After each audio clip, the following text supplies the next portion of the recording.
contigo, meu Rei de amor. Enche esta terra de louvor.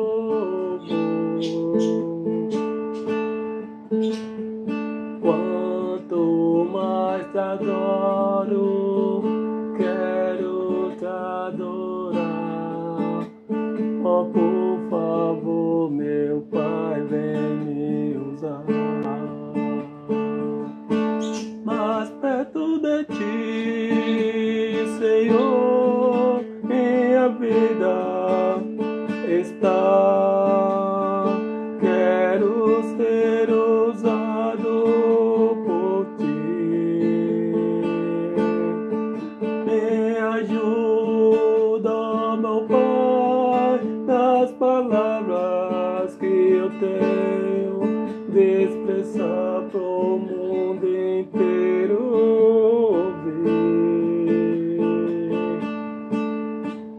Guarda-me, ó Pai, desse mundo mal.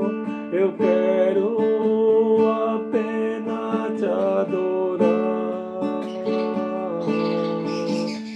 E nada nesse mundo irá tirar o teu espírito de adorador.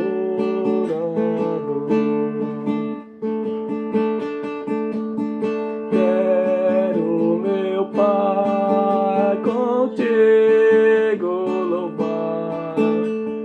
Para essa terra nós mudar. Vida e paz na tua graça receberei, porque o Senhor Jesus é meu Rei.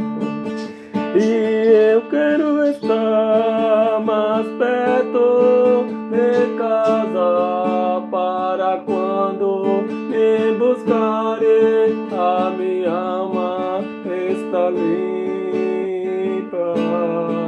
E meu Rei de amor, usa minha imensidão para a tua vocação no louvor. Eu quero te adorar, ó meu Pai, a tua graça me conduz para o caminho de amor, de luz. E juntamente com meus irmãos, o teu nome colocando em evidência em todo esse mundo. E eu quero adorar, ó meu Pai, na tua graça, divino amor. Eu quero para sempre estar no teu caminho de amor, sendo usado por ti para as famílias nos salvar.